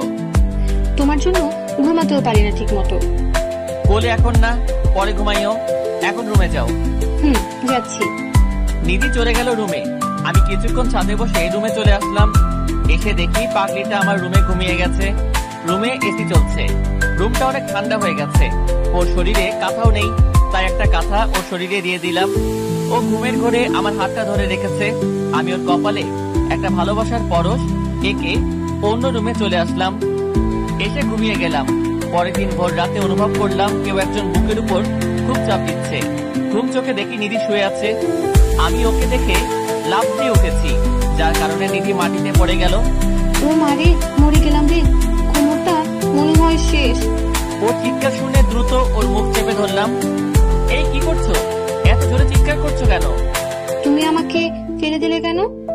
তুমি যেইভাবে শুয়েছিলা আমি ভাবছি আরো ভূত শুয়ে আছে। তাই বলে কি এইভাবে আমাকে ফেলে দিবা নাকি? হয়েছে বাবা, সরি। এখন তুমি তোমার রুমে যাও। আমি যেতে পারবো না, আমার কোমর ব্যথা করছে। কেউ দেখার আগে আমি তোমাকে দিয়ে আসি। না, আমি তোমার বুকে ঘুমাবো, তাহলে ঠিক হয়ে যাবে। আরে না, কেউ দেখে ফেললে সমস্যা হবে। কিছু হবে না, আমি সকাল হলে চলে যাব। তবু না, তুমি এখন তোমার রুমে যাও। না, আমি যাব না, এখন আমি চিৎকার করবো বলে দিলাম। দূর, তোমাকে নিয়ে আর পারি না। তোমাকে পারতে হবে না। এই বলে নিধি আমাকে জোর করে জড়িয়ে ধরে শুয়ে পড়ে। যেভাবে শুয়ে আছো সেভাবে থাকো, নড়াচড়া করবা না একদম। করবো না। গুড। ভোরে ভোরে চলে যেও কিন্তু। ওকে। নিধিকে বুকের মাঝে রেখে আবারও ঘুমিয়ে পড়লাম। সকালে উঠে দেখি নিধি আমার বুকে এখনো শুয়ে আছে। এই উঠো, মা চলে আসবে। কি হয়েছে? ঠিক মতো ঘুমাতে দিবা না নাকি? তুমি তোমার রুমে যাও, সকাল হয়ে গেছে। এই বলে নিধিকে উঠিয়ে দিলাম। আজকে অনেক ভালো ঘুম হয়েছে আমার। ভালো হয়েছে, এখন যাও। যাচ্ছি বাবা, যাচ্ছি। সকালের নাস্তা করে নিলাম। নাস্তা করে আমি আমার রুমে বসে আছি। কিছুক্ষণ পর নিধি সেজে গুজে আমার রুমে আসলো। কি হলো? এত সাজার কারণটা কি? তুমি জানো না কেন তো সেজেছি? না, আমার তো কিছুই মনে পড়ছে না। আজকে তো আমাকে নিয়ে গ্রাম ঘুরতে বের হবা, এটাও কি ভুলে গেছো? ও, মনে পড়েছে। আচ্ছা, তুমি একটু অপেক্ষা করো, আমি রেডি হচ্ছি। তাড়াতাড়ি করো, নইলে দেরি হয়ে যাবে। আচ্ছা। দ্রুত রেডি হয়ে নিধির সামনে গেলাম। শেষ তোমার দেরি হওয়া? শেষ করলাম মাত্র। দেখি হাতটা। আমার হাত দিয়ে তুমি কি করবে? দিতে বলেছি দাও। কথা না বাড়িয়ে হাতটা বাড়িয়ে দিলাম নিধির দিকে। আউচ! এই তুমি আঙ্গুলে কামড় মারলে কেন? আমি ছাড়া কেউ যাতে নজর না দেয়, তাই এমন করেছি। ওকে, এখন চলো। নিধির হাত ধরে বেরিয়ে পড়লাম গ্রামের আলপথ দিয়ে। চারপাশে সবুজ মাঠের সমারোহ, সোনালী ফসল বাতাসে দোল খাচ্ছে। আমি নিধির হাত ধরে সামনে এগিয়ে যাচ্ছি। নিধিকে নিয়ে সারা গ্রাম ঘুরলাম। এখন দুজনের রাস্তা দিয়ে হাঁটছি আর গল্প করছি। এই ফুচকা খাবো। দূর, এইগুলো ভালো না, অসুস্থ হয়ে যাবে। না, আমি খাবোই, চলো না খাবো। ওকে চলো। নিধির জন্য ফুচকা অর্ডার করলাম। তুমি খাবে না? না, আমি খাবো না। বুঝেছি, আমার কাছ থেকে খাওয়ার ধান্দা, তাই না? ঠিক তাই। আমার কাছ থেকে একটাও দেব না। ওকে, দিও না। ফুচকা দিয়ে গেল আর নিধি খেতে লাগলো। আমি আনমনা ভাবে ওর খাওয়া দেখছি। কি দেখছো এমন করে? রাক্ষসী খাওয়া দেখছি। কি? আমি রাক্ষসী? আরে না না, আমি তোমাকে বলি নাই। বলেছি ওই পাশের দেশ ভারতের একটা মেয়েকে। আমাকে বোকা বানিয়ে লাভ নাই। বুঝছি, তুমি অনেক চালাক। এখন খাও তুমি। তুমি হা করো, আমি তোমাকে খাইয়ে দিই। না, আমি খাবো না। হা করতে বলেছি আমি। করলাম। হা করতে নিধি আমার মুখে একটা ফুচকা ঢুকিয়ে দিল। আমিও খেতে লাগলাম। কি কেমন লাগছে? ভালোই লাগছে। তাড়াতাড়ি খাও, মা আবার চিন্তা করবে। খাচ্ছি। নিধির খাওয়া শেষ করে আমরা চলে আসলাম বাসায়। এইভাবে গ্রামে কয়েকদিন ছিলাম। এখন আবার শহরে ফিরে যাব। ব্যাগ গোছানো শেষ। মায়ের কাছ থেকে বিদায় নেওয়ার সময় নিধি কেঁদে দিয়েছে। অতঃপর মায়ের কাছ থেকে বিদায় নিয়ে ঢাকা চলে আসলাম দুজনে। কাল সকালে অফিস আছে, তাই রাতে কিছু রান্না করে খেয়ে নিলাম। অফিস শুরু হয়েছে অনেক আগেই। মায়ের জোড়াজড়িতে অনেকদিন থাকতে হয়েছে। নিধিকে ওর বাসায় এগিয়ে দিয়ে এসেছি। রাতে খাবার খেয়ে শুয়ে আছি, এমন সময় নিধি কল আসলো। বলো। আমার কিছুই ভালো লাগছে না। কেন? মাকে খুব মিস করছি আমি। মন চায় মায়ের কাছে ফিরে যাই। ওকে, অফিস বন্ধ দিলে আমরা আবার যাব। কি করছো এখন? এই তো খেয়ে শুয়ে আছি। তুমি কি করছো? আমিও শুয়ে আছি। আচ্ছা, পরে কথা বলি। আমাকে আবার কাল অফিসে যেতে হবে। Okay, good night, love you. Okay, love you. Call কেটে দিয়ে ঘুমিয়ে পড়লাম। পরের দিন সকালে অফিসে চলে গেলাম। ঠিক এমন সময়ে বসের ডাক আসলো। আসবো স্যার? জি মিস্টার ইমন, আসুন। ধন্যবাদ স্যার। তা আপনি দাঁড়িয়ে আছেন কেন? বসেন এখানে। তা স্যার ডেকেছেন কেন? কারণটা হলো আমাদের অফিসের কাজে প্রতি বছর কিছু লোক দেশের বাইরে যায়, তো আমি চাই এইবার আপনি যান। ওকে স্যার, আমি যেতে পারবো। আপনাকে নেওয়ার কারণটা হলো আপনি খুব ভালো দায়িত্ব পালন করতে পারেন। আশা করি এটাও পারবেন। আমি আমার সর্বোচ্চ চেষ্টা করব। গুড, তাহলে আপনি এখন যান। খুব শীঘ্রই আপনার ফ্লাইট হবে। ধন্যবাদ স্যার। ক্যাবিনে বসে বসে ফাইলগুলো চেক করছি, এমন সময় নিধি কল দিল। বলো। ইমন, তুমি কোথায়? একটু আসতে পারবে? নিধির কান্না শুনে যেন বুকটা মোচড় দিয়ে উঠলো। কি হয়েছে তোমার? কাঁদছো কেন? আমাকে খুলে বলো। আমার ভাইয়া খুব অসুস্থ হয়ে যায় হঠাৎ করে। আমরা তাকে ঢাকা মেডিকেলে নিয়ে যাচ্ছি। ওকে, তোমরা থাকো, আমি আসছি এক্ষুনি। আসো। একদম কাঁদবে না বলে দিলাম। তোমার ভাইয়ের কিছুই হবে না। তাই যেন হয়। আমি আর দেরি না করে বসের কাছ থেকে ছুটি নিয়ে চলে গেলাম হাসপাতালে। কেবিনের সামনে নিধি বসে আছে আর কাঁদছে। আমাকে দেখে ও জড়িয়ে কান্না শুরু করে দিল। বললাম না কাঁদতে না, আবার কাঁদছো কেন? তা ডাক্তার কি বলেছে? ডাক্তার এখনো কিছু বলে নাই, তবে ওনার চেম্বারে ডেকেছিল। গিয়েছো তুমি চেম্বারে? না, এখন যাব, তুমিও সাথে চলো। আসছি। আমি আর নিধি চলে গেলাম ডাক্তারের চেম্বারে। তা ডাক্তার সাহেব কি বুঝলেন রোগীকে দেখে? আসলে আমরা ওর চেক আপ করেছি, তাতে ধরা পড়েছে যে ছেলেটার ব্রেন টিউমার হয়েছে। ডাক্তারের কথা শুনে নিধি ঠাস করে মাটিতে বসে পড়ে। এত ভেঙে বললে চলবে নাকি, আরো শক্ত হও। আমরা কাল ওকে অপারেশন করব, তাতে অনেক টাকা যেতে পারে। টাকার কথা চিন্তা করা দরকার নাই, আপনারা আপনাদের কাজ শুরু করেন। ওকে, তাহলে কাল আমরা অপারেশন শুরু করব। তাই করুন। ডাক্তারের চেম্বার থেকে বেরিয়ে এসে অপুর ক্যাবিনে ঢুকলাম। ছেলেটা গুটি সুটি মেরে শুয়ে আছে। অপু কেমন লাগছে এখন? জি ভাইয়া, ভালো লাগছে। তুমি খুব দ্রুত সুস্থ হয়ে উঠবে, চিন্তা করো না। আচ্ছা, আর যা যা খেতে মন চাইবে তা তোমার আপুকে বলবে। ঠিক আছে। আমি ক্যাবিন থেকে বেরিয়ে পড়লাম। নিধি, এই টাকাগুলো রাখো। না না, টাকার দরকার নেই আমার। আছে, অপুর হঠাৎ কিছু লাগতে পারে, তাই টাকাগুলো দরকার আছে। না থাক, লাগবে না। নিতে বলেছি তোমাকে। নিধি চুপচাপ আমার কাছ থেকে টাকাগুলো নিল। যা যা লাগবে আমাকে কল করে জানিও, আমি এসে দিয়ে যাব। আর চিন্তা করো না, অপু ঠিক হয়ে যাবে। তাই যেন হয়। আচ্ছা, তোমার মা কোথায়?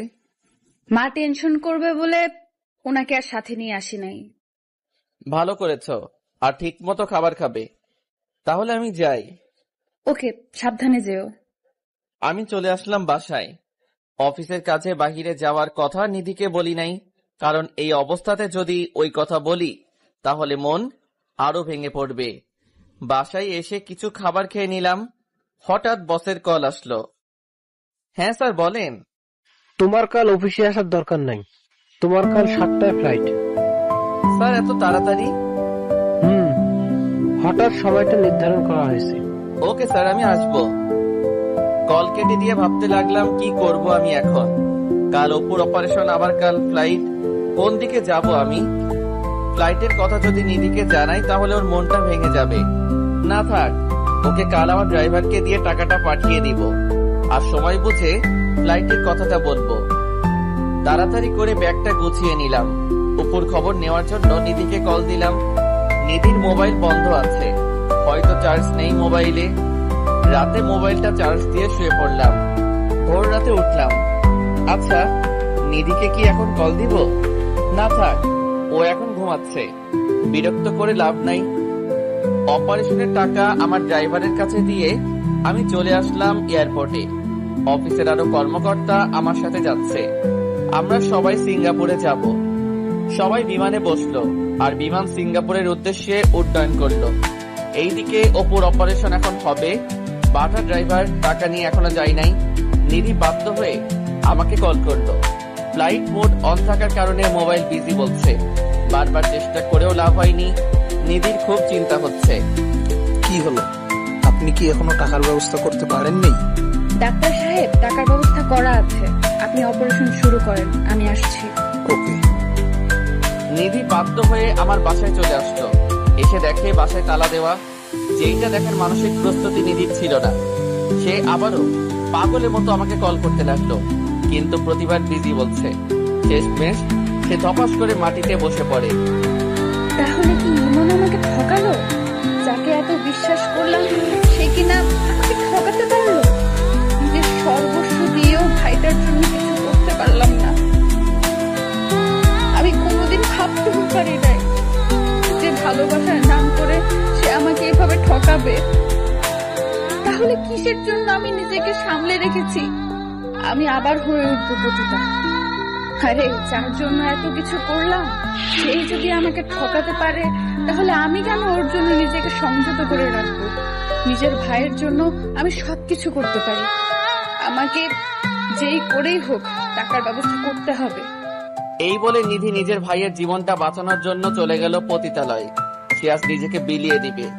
যত এগুচ্ছে তত মনে হচ্ছে সে পাপের দিকে যাচ্ছে। তার মন কিছুতেই সাড়া দিচ্ছে না। অবশেষে নিজের ইচ্ছার বিরুদ্ধে সে চলে গেল পতিতালয়। একজন বড়লোক ব্যক্তি নিধিকে টাকার বিনিময়ে পছন্দ করেছে।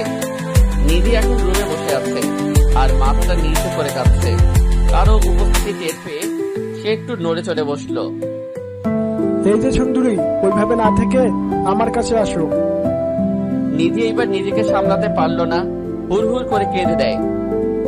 দয়া করে আমাকে ছেড়ে দিন, আমি অনিচ্ছায় এই কাজে আসছি। আমি তোমাকে মোটা টাকা দেব, এখন আমার চাহিদা মেটাও। আমি আপনার পায়ে পড়ি, আমাকে যেতে দিন। আমার শরীরে আমার ভালোবাসার স্পর্শ রয়েছে। মানে? আর আপনি অনিচ্ছা কাজটা করছেন কেন? সে অনেক কাহিনী, আপনি কি শুনবেন সেই কাহিনী? শুনবো। নিধি তার পরিবারের কথা ও ইমনের বিশ্বাসঘাতকতার কথা প্রকাশ করে দেয় আর কাঁদতে থাকে। আপনি কাঁদবেন না, আমি আপনাকে সাহায্য করব। আপনি আমাকে সাহায্য করবেন মানে? আমি আপনাকে বোন হিসেবে সাহায্য করতে চাই। আপনার ভাইয়ের চিকিৎসার টাকা আমি দেব। আজকে তার অপারেশন। যে ছেলে আপনার জীবন নিয়ে খেলা করেছে, আপনি তাকে ছুঁড়ে ফেলে দিন মন থেকে। তা হয়তো কোনোদিন সম্ভব নয়। আচ্ছা, সেটা আপনার ইচ্ছা। আমাকে এখন অপুর কাছে নিয়ে যাবেন? নিধির চোখ দুইটা কৃতজ্ঞতায় সজল হয়ে উঠল। চলুন, আমাকে হাসপাতালে নিয়ে চলুন। যাচ্ছি। এইদিকে আমরা ফ্লাইট থেকে নেমে হোটেলে চলে আসলাম। এসে মোবাইলটা অন করলাম, বাট চেক করা হয়নি। ফ্রেশ হয়ে খাবারটা খেয়ে কিছুক্ষণ বিশ্রাম নিলাম। সকালের ঘুম থেকে উঠে মোবাইলটা হাতে নিয়ে দেখি নিধির অনেকগুলো কল। হয়তো আমাকে না পেয়ে বারবার কল দিয়ে গেছে। দেরি না করে ওকে কল দিলাম। রিং হওয়ার সাথে সাথে রিসিভ করলো নিধি। এই, তোমাকে একটা কথা বলার জন্য কল দিয়েছি। আসলে আমি... চুপ থাক তুই, তোর মতো বিশ্বাসঘাতক বেঈমানের কল দেওয়ার কোনো প্রয়োজন নেই। নিধির কথা শুনে যে থমকে গেলাম। এ কি নিধি, তুমি এমন ভাবে কথা বলছো কেন? বেঈমানের সাথে আর কত সুন্দর করে কথা বলবো? বুঝতে পেরেছি, আমি বাকিটা আসাতে তুমি খুব কষ্ট পেয়েছো, তাই এসব বলছো। আরে কত কষ্ট পেয়েছি আমি তোর মতো বেঈমানকে ভালোবেসে। নিধি, তুমি এসব কি বলছো? আমার মাথায় তো কিছুই ঢুকছে না। ঢুকবেই বা কি করে? এখন তো অন্য মেয়ে নিয়ে ব্যস্ত আছিস, তাই আমাকে আর লাগবে না। নিধি সীমা অতিক্রম করবে না। আরে আমি তো সীমার কাছেই যাইনি, আর তুই আমাকে এভাবে ঠকাতে পারলি? আরে তুমি কি বলছো? আমাকে সবটা খুলে বলো। তুই তোর চাহিদা মেটানোর জন্য আমাকে এইভাবে ব্যবহার করলি, ঠিকই শেষে নিজেকে গুটিয়ে নিয়ে পালিয়েছিস। আমি পালিয়েছি মানে? তুই আমাকে মিথ্যা আশ্বাস দেখিয়ে স্বপ্ন দেখিয়েছিস, এই তোর নমুনা। আচ্ছা, তুমি কি শুরু করেছো? আমি অফিসের কাছে বাহিরে এসেছি, তাই তোমাকে কিছু জানাতে পারি নাই। আরে তুই তো টাকা দেওয়ার ভয়ে পালিয়েছিস। তুই জানতি আমার ভাইয়ের অপারেশন হবে, তাও তুই টাকা না দিয়ে পালিয়েছিস। বলছো তুমি এসব? আমি তো টাকা দিয়ে এসেছি। থাক, আর মিথ্যে বলতে হবে না। তুই তোর টাকা নিয়েই থাক। যে আমার বিপদে ছেড়ে চলে যায় তার কোনো দরকার নেই আমার। বিশ্বাস করো নিধি, আমি সত্যি টাকা দিয়ে এসেছি। তোমার ভুল হচ্ছে কোথাও। তোর সাথে আমার আর কথা নেই, তুই তোর রাস্তায় যা। প্লিজ আমার কথাটা শোনো, তোমার ভুল হচ্ছে। তুই আর আমাকে কল দিবি না, তোর মতো বেঈমানের সাথে আমার কোনো কথা নেই। শুনো নিধি, শুনো। নিধিকে বারবার কল দিলাম, কিন্তু সে কল রিসিভ করলো না। এক পর্যায়ে নিধি আমাকে ব্লক করে দিল। নিধির কথাগুলো শুনে ধপাস করে মেঝেতে বসে পড়ি আমি। নিধিও আমাকে ভুল বলছিল। আচ্ছা, আমি তো ড্রাইভারের কাছে টাকা দিয়ে এসেছি, তাহলে টাকা নিধি পেল না কেন? ড্রাইভারকে কল দিলাম, কিন্তু নাম্বার বন্ধ বলছে। বারবার দেওয়ার পরও নাম্বার বন্ধ। নিধির কথাগুলো যেন বুকের মধ্যে তীরের মতো গেঁথে গেল। যে নিধিকে এত বিশ্বাস করতাম, আমি সেই নিধি আজ আমাকে এইভাবে বলতে পারলো? না, আমাকে দেশে ফিরতেই হবে, খুব শীঘ্রই ফিরতে হবে। এইভাবে কেটে গেল 2 দিন। কোনো মতে অফিসের কাজ শেষ করে দেশে ফিরে আসলাম। বাসায় না এসে সোজা নিধিদের বাসায় চলে গেলাম। গিয়ে দেখি অপুর মাথায় ব্যান্ডেজ করানো, আর সে বাহিরে বসে আছে। আমাকে দেখে খুব খুশি হলো। ভাইয়া, তুমি এসেছো? এসেছি। তা তুমি কেমন আছো? ভালো না। এটা কি দিয়েছে মাথার উপরে? ভালো লাগে না এটা। এইটা ব্যান্ডেজ। এইটা দিয়েছে যাতে তুমি দ্রুত সুস্থ হয়ে যাও। ভাইয়া তুমি কোথায় গিয়েছিলে? তুমি আমাকে হাসপাতালে দেখতে আসো নাই কেন? আমি আসলে কাজে ছিলাম, তাই সরি ভাইয়া। দাঁড়াও, আমি আপুকে ডেকে আনছি। তা তুমি এখানে কি করছো? এখানে অনেক বাতাস আর রোদ গায়ে লাগে, তাই এখানে বসে আছি। আচ্ছা, তা তোমার আপু কোথায়? তুমি গিয়ে আপুর সাথে দেখা করে এসো। আপু তুই কার সাথে কথা বলছিস রে? নিধির কথা শুনে পিছনে তাকিয়ে দেখি নিধি দাঁড়িয়ে আছে। তুই আবার এইখানে কেন এসেছিস? আমার কথাটা তো শুনো নিধি। তোর কথা শোনার মতো টাইম আমার নেই।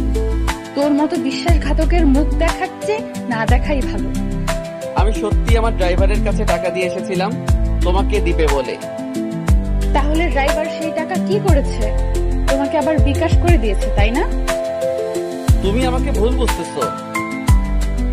তুই বিদেশ যাওয়ার আগে আমার কাছে বলে যাস না, কারণ তুই আমাকে ব্যবহার করেছিস। আপু তুমি ভাইয়াকে এসব কি বলছো? তুই এখানে দাঁড়িয়ে আছিস কেন? ঘরে যা। ওকে ধমকাচ্ছ কেন? ও ছোট মানুষ। থাক, ওর জন্য আর দরদ দেখাতে হবে না তোর। আর তুই আমার চোখের সামনে কোনোদিন আসবি না। আমি বিদেশ গিয়েছি তোমাকে না বলে, কারণ তোমার ভাইয়ের অপারেশন আর আমার বাহিরে যাওয়া নিয়ে তোমার চিন্তা আরো বাড়িয়ে দিবে, তাই আমি তোমাকে কিছু বলি নাই। না বলে উদ্ধার করে ফেলেছিস। তুই এখন এখান থেকে যা, আর কোনোদিন এখানে আসবি না। আমাকে কি বলারও সুযোগ দিবে না? অনেক বলেছিস তুই। আর যদি আমার সামনে কোনোদিন দাঁড়াস তাহলে আমার মরা মুখ দেখবি। কি? যা বললাম আমি কিন্তু তাই করব। তাই তুই এখান থেকে চলে যা। আচ্ছা, আর কোনো দিন তোমার সামনে আসবো না, কিন্তু একদিন তুমি সব সত্যিটা জানতে পারবে। কোনো সত্যি আমার জানার দরকার নেই। এই বলে নিধি চলে গেল ঘরের মধ্যে। আমার দু চোখ বেয়ে পানি পড়ছে। হঠাৎ কারো নরম হাতের স্পর্শে আমার চোখে পানি মুছে গেল।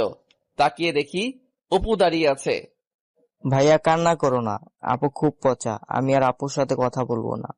দূর, কই কান্না করছি?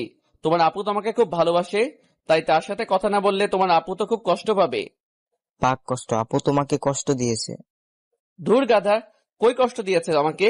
যাও, তুমি এখন ঘরে যাও। যাব। আমাকে কিন্তু দেখতে আসবা মাঝে মাঝে। আসবো। আমি চলে আসলাম বাসায়। আস্তে আস্তে অনেকটাই দেরি হয়ে গেছে। জীবনে কোনোদিন সিগারেট খাই নাই। আজকে কষ্ট ভোলার জন্য 2 প্যাকেট নিয়ে আসলাম।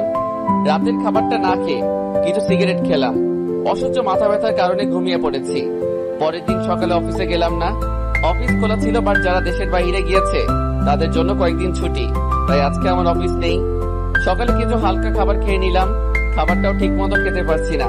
বারবার নিজে অপমানজনক কথাগুলো মনে পড়ছে। ড্রাইভারের সাথে হিসেব মেটানোর জন্য চলে গেলাম ওর বাসায়। গিয়ে দেখি ও বাহিরে বসে আছে আর চায়ের কাপে চুমুক দিচ্ছে। আমি রাগের মাথায় গজগজ করতে করতে ওর কাছে গিয়ে 2টা থাপ্পড় বসিয়ে দিলাম ওর গালে। সাথে সাথে ওর হাত থেকে কাপটা ছিটকে পড়ে যায় আর ও আমার কাছ থেকে 3 হাত দূরে গিয়ে পড়ে। ও আমার দিকে তাকাতে খুব অবাক হয়ে যায়। হয়তো ও আমাকে তার বাসায় আশা করে নাই। আমি গিয়ে ওর কলার চেপে ধরলাম। কিরে, এত বিশ্বাস করলাম তোর উপর, আর তুই কিনা আমাকে এইভাবে ঠকালি? স্যার আমার কথাটা তো শুনুন। তোর কোনো কথাই আজ শুনবো না। থাপ্পড় খেয়ে ওর ঠোঁট ফেটে রক্ত বের হচ্ছে। তোর যখন যা লাগে আমি তখনই তোকে তা দিয়েছি, তাহলে কেন আমার সাথে এমনটা করলি? তোকে আমি নিজের ভাই ভেবেছি। স্যার আমার কোনো দোষ নেই, আমার কথাটা আপনাকে শুনতে হবে। তোর মতো বেইমানের কথা শুনে আমার কি হবে? আমার যা হারাবার আমি তো তাই হারিয়েছি, শুধু তোর জন্য। না, আপনি কিছুই হারান নাই স্যার। আমি আপনার কথা মতো সেদিন টাকা দিতে গিয়েছিলাম। তারপর কি হয়েছে তারপর বল। আমি সেদিন টাকা নিয়ে একটা নির্জন রোড দিয়ে যাওয়ার সময় কিছু বকাটে ছেলের শিকার হই আমি। তারপর কি হয়েছে? তারপর ওরা আমাকে সার্চ করে টাকাগুলো নিয়ে যায়। বাহ, ভালোই গল্প বানিয়েছিস। বিশ্বাস করুন স্যার, এটা গল্প না। টাকা দিয়ে নেই বলে ওরা আমার পিঠে কোপ দিয়ে দেয়। বিশ্বাস না হলে আপনি দেখুন। এই বলে ড্রাইভার তার শার্ট খুলে দেখায় আমাকে। সত্যি তার পিঠে অনেকটাই জখম করা কাটা স্থান রয়েছে। তারপর যদি বিশ্বাস না হয় তাহলে আমার মায়ের কসম খেয়ে বলছি স্যার, আপনার একটা টাকাও আমি নেই। তাহলে তোর মোবাইল বন্ধ কেন? এই ঘটনার পর আমি হাসপাতালে ছিলাম একদিন, আর আপনার ভয়ে মোবাইলটা বন্ধ করে রেখেছি। জানিস টাকা না পেয়ে নিধি আমাকে কতটা অপমান করেছে? তার জন্য আমি সরি স্যার। আমাকে মাফ করে দিস, ভুল ভেবে তোর গায়ে হাত তুলেছি। এই বলে আমি চলে আসতে লাগলাম গাড়িতে করে। রাস্তার দিকে নজর পড়তেই দেখি নিধি একজন লোকের গাড়িতে উঠেছে। লোকটার গাড়িটাকে ফলো করতে করতে আসলাম, দেখি একটা বিল্ডিং এর সামনে থামছে। আমি মোবাইলটা বের করে ভিডিও করে নিলাম। দুজনে হাসাহাসি করতে করতে ভিতরে প্রবেশ করলো। আমিও তাদের পিছন পিছন ঢুকলাম। দেখি এটা একটা অফিস। নিধিকে লোকটা ক্যাবিনে ঢুকিয়ে দরজা আটকে দিল। নিধির এই আচরণ দেখে খুব কষ্ট পেলাম। এখন সে আমাকে ছেড়ে অন্যজনকে নিয়ে ব্যস্ত। চুপচাপ সব দেখেও না দেখার ভান করে বাসায় চলে আসলাম। আসার সময় সিগারেট নিয়ে এসেছি। এই একদিনে সিগারেট যেন আমার খুব আপন বন্ধু হয়ে উঠেছে।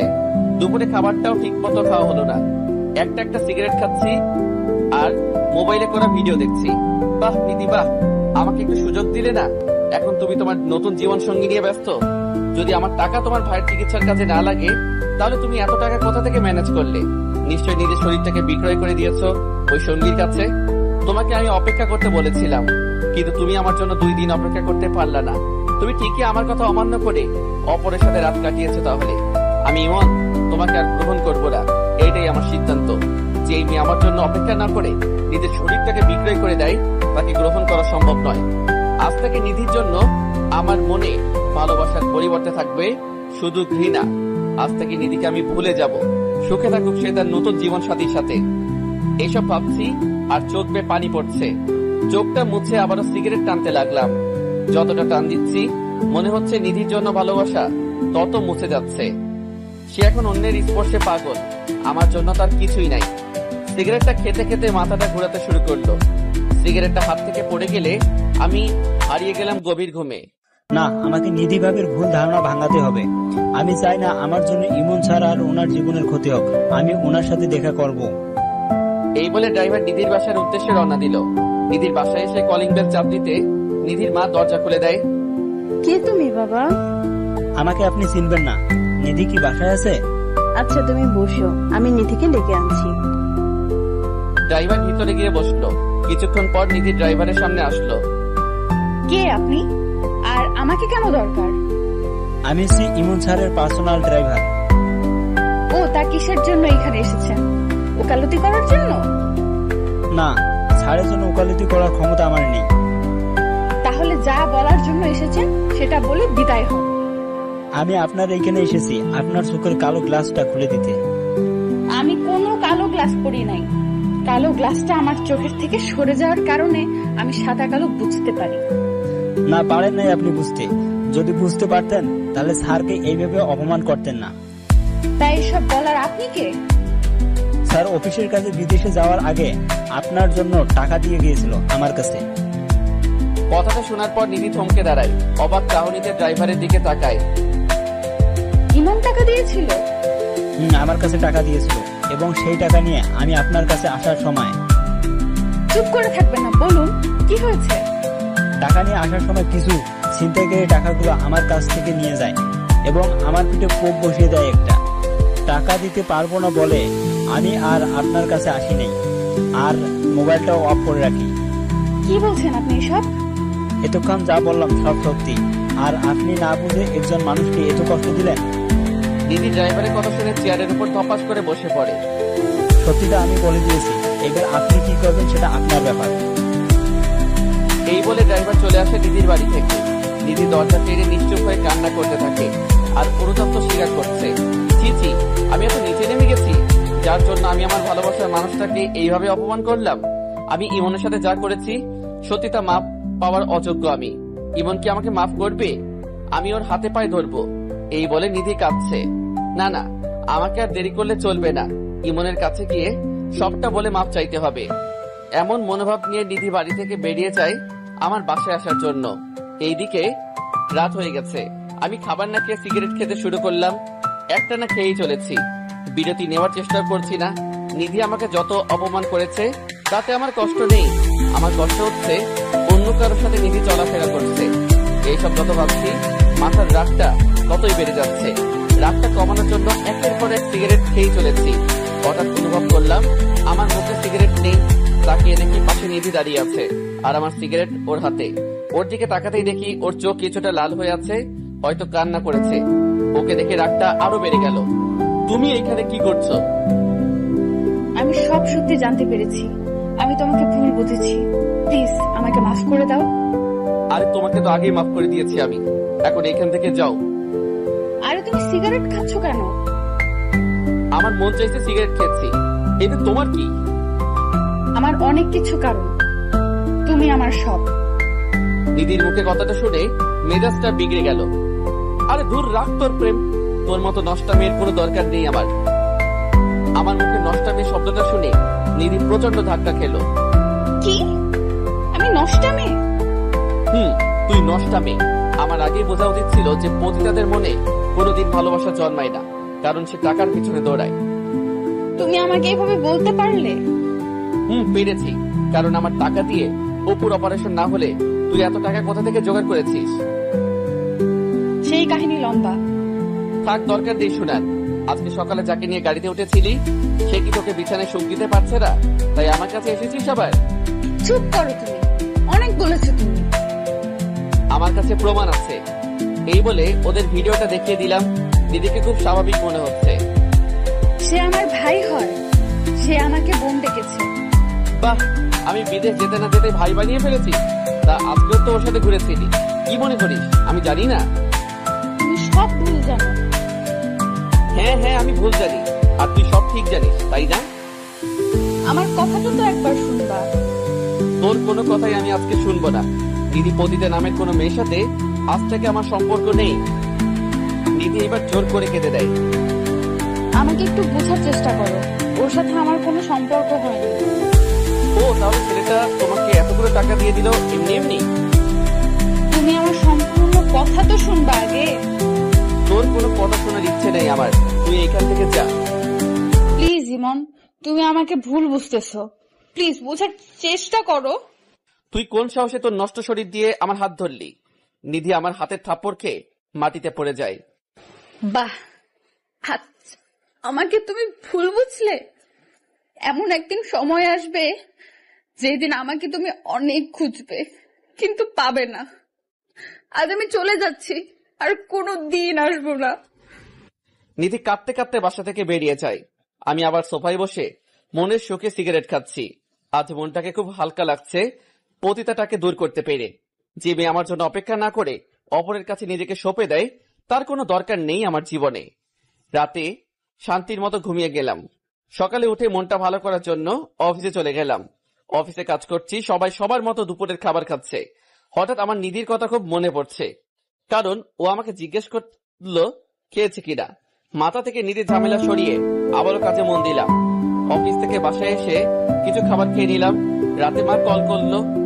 হ্যাঁ মা, বলো। কি রে বাবা, মাত্র অফিস থেকে ফিরেছিস? কিছুক্ষণ আগে আসলাম। ঠিক মতো খাবার খেয়েছিস? খেয়েছি কিছুক্ষণ আগে। তা তুমি কেমন আছো? এই তো ভালো। গ্রামে আসবি কবে? না মা, এখন আসা যাবে না। কয়দিন আগে ছুটি শেষ করেছি, তাই এখন আর আসবো না। ছুটির মধ্যে আসতে পারলি না? কিভাবে আসবো, যে চাপ যাচ্ছে এই কয়দিন আমার উপর। যাই হোক, ঠিক মতো নিজের যত্ন নিস। বাবা কোথায়? তোর বাবা রুমে আছে, আর আমি রান্নাঘরে। আচ্ছা। কিরে, নিধির মোবাইল বন্ধ কেন? মাইন্ড মুখ থেকে নিধি নামটা শুনে খুব খারাপ লাগলো। কই, সেটা তো জানি না।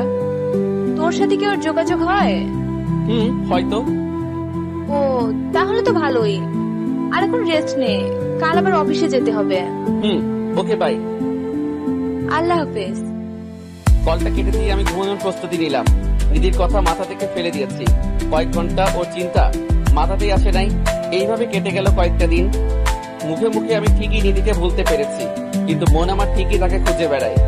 সারাদিন অফিস করে বাসায় ফেরার সময় কেউ একজনকে চোখ আটকে গেল। গাড়িটাকে সাইড করে দাঁড়িয়ে করিয়ে লোকটাকে ভালো করে তাকিয়ে দেখে এটা সেই লোক যাকে আমি নিধির পাশে দেখেছিলাম। সে একটা মেয়ের সাথে মার্কেটে ঢুকছে। আমিও তাদের পিছন পিছন গেলাম।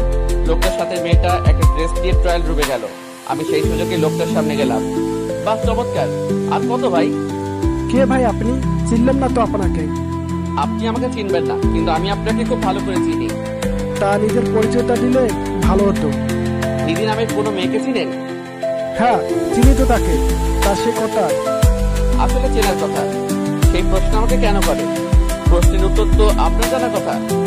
তা আপনি কে যে ওইসব শুনতে যাচ্ছেন? আপনার পরিচয় জেনে লাভ নেই। তা কয়জন মেয়ের জীবন নষ্ট করবেন? মেয়ের জীবন নষ্ট করলাম মানে? কয়দিন আগে দেখলাম নিধির সাথে ভালোই ফুর্তিতে ছিলেন, আবার এখন একজনকে নিয়ে আছেন। মুখ সামলে কথা বলুন, আমি ওর ভাই হই। লোকটার মুখে ভাই কথাটা শুনে খুব অবাক হলাম। ভাই মানে? ওর সাথে আপনার পরিচয় কোথায় হয়? আপনাকে কেন বলতে যাব আমি? প্লিজ ভাই বলুন, আমি আপনাকে আমার পরিচয় পরে দিব। নিধির সাথে আমার প্রথম পরিচয় হয় পতিতালয়ে। পতিতালয়? একটা ছেলে ওকে মিথ্যে আশ্বাস দিয়ে পালিয়ে গিয়েছে। বেচারি ভাইয়ের অপারেশনের জন্য খুব টাকার প্রয়োজন, তাই ও কোনো আস্থা খুঁজে না পেয়ে পতিতালয়ে ছুটে আছে। তারপর কি হয়েছে? তারপর আমি যখন ওর কাছে যাই তখন ও আমাকে তার সব ঘটনা খুলে বলে। আর ওই বিশ্বাসঘাতক ছেলেটার কথা রাখার জন্য নিজের দেহটাকে অন্যের কাছে বিলিয়ে দেয়নি সে। তাহলে আপনি কেন ওকে টাকা দিয়েছেন? মেয়েটি আমাকে ভাইয়ের দই দিয়েছিল। ওকে দেখে নিজের বোনের মতো মনে হয়েছিল, তাই ওকে বোন ভেবে ওর ভাইয়ের অপারেশনের টাকা আমি দিয়ে দেই। কি? তাহলে আপনার সাথে নিধির কোনো অনৈতিক সম্পর্ক নেই? না, আমাদের মাঝে ওইসব হয়নি। ওই দিন দেখলাম আপনি ওকে গাড়িতে নিয়ে কোথায় জানি যাচ্ছিলেন, তা কোথায় গিয়েছেন? ওই দিন ওকে নিয়ে আমি আমার অফিসে গিয়েছি কাজ দেওয়ার জন্য, কারণ নিজের পরিবার চালানোর জন্য কিছু কাজ করতে হয়, তাই নিজের বোনকে নিজের অফিসে কাজ দিয়েছিলাম। আমি লোকটার কথা শুনে যেন পাগল হয়ে যাচ্ছি, আমার মাথাটা ভন ভন করে ঘুরছে। তা আপনি কে যে এত কিছু জিজ্ঞেস করলেন? আমি সেই ছেলে যে নিধির সাথে বেইমানি করেছিল। তাহলে আপনি সেই ছেলে? আমি নিধিকে ভুল বুঝে অনেক অপমান করেছি। আপনার কপাল অনেক ভালো যে এমন একটা মেয়েকে ভালোবাসতে পেরেছেন। সময় থাকতে কাছের মানুষটাকে আপন করে নিন। ভাই, আমি কথা না বাড়িয়ে সোজা গাড়িটা নিয়ে নিধির বাসার দিকে রওনা দিলাম। যাওয়ার পথে নিজের উপর খুব রাগ হচ্ছিল। সঠিকটা না চেয়ে আমি ওকে কত অপমান করলাম, এমনকি ওর গায়ে হাত তুললাম। নিজের কাজের জন্য নিজে খুব লজ্জা পাচ্ছি। নিধির বাসায় এসে কলিং বেল চাপ দিলাম। দরজা খুললো এক অপরিচিত মহিলা। কাকে চাই এখানে? এটা তো নিধিদের বাসা, তাই না? না, এখানে নিধি নামের কেউ থাকে না, আমরাই নতুন ভাড়াটিয়া এখানে। ও আচ্ছা, বলতে পারবেন ওরা কোথায় গিয়েছে? সেটা তো আমরা জানি না। মহিলাটা দরজাটা আটকে দিল। নিধিদের বাসার আশেপাশে সবাইকে জিজ্ঞেস করলাম, কেউ জানে না কোথায় গিয়েছে। হাজারো মনের ব্যথা নিয়ে আর সাথে আপন বন্ধু সিগারেট নিয়ে বাসায় আসলাম। বাসায় এসে বসে বসে সিগারেট টানছি আর নিধির কথা ভাবছি। আমি মেয়েটাকে কত কষ্ট দিলাম, না বুঝে অনেক কষ্ট দিয়েছি। পতিতা বলে গালি দিয়েছি, এমনকি ওর গায়ে হাত তুলেছি। জানি না ওকে পাবো কিনা। নিধির ভাবনা ছেদ করলো মায়ের কলে। হ্যাঁ মা, বলো। কি রে, কি করস? এই তো বসে আছি। কি রে, তোর গলাটা এমন লাগতেছে কেন? কই, আমি তো ঠিক আছি। আচ্ছা, তোকে যে কারণে কল দিয়েছি সেটা হলো তুই কাল চাকরি ছেড়ে গ্রামে আসবি। গ্রামে আসবো কেন? তোর বাবার ব্যবসাটা তুই দেখবি। তোর বাবা শারীরিক দুর্বলতা অনুভব করছে। কেন? বাবার কি হয়েছে? সেটা আসলে দেখতে পাবি। আর সাথে করে নিধিকেও নিয়ে আসিস। নিধির কথা শুনে মনটা কেঁদে উঠলো। মন চেয়েছে চিৎকার করে কেঁদে ওকে ডাকতে। কি রে, কিছু বলছিস না কেন? আসবো কাল। এখন রাখি মা। ওকে, আল্লাহ হাফেজ। কলটা কেটে দিলাম। যেই শহরে আমার নিধিকে খুঁজে পাওয়া যাবে না, সেই শহরে আমার থাকার কোনো মানে নেই। রাতটা কোনো মতে পার করে সকালে অফিসে গিয়ে রিজাইন লেটারটা দিয়ে চাকরিটা বাদ করে এসেছি। সবকিছু গুছিয়ে চিরচেনা শহর থেকে বিদায় নিয়ে চলে আসলাম। মা বাবার সাথে কোনো মতে কথা বলে ছাদে চলে আসলাম। এসে সিগারেট টানতে লাগলাম। কয়েকটা টানার পর কেউ একজন আমার মুখ থেকে সিগারেটটা নিয়ে নিল। তাকে দেখি মা দাঁড়িয়ে আছে, আমি চুপচাপ বসে আছি। কিরে, তুই সিগারেট খাচ্ছিস কেন? তোর কথাবার্তা শুনে আর তোর চেহারা অবস্থা দেখে আমার কিছুটা সন্দেহ হচ্ছে। কই, আমার কিছু হয়নি তো। আমার চোখের দিকে তাকিয়ে বলতো।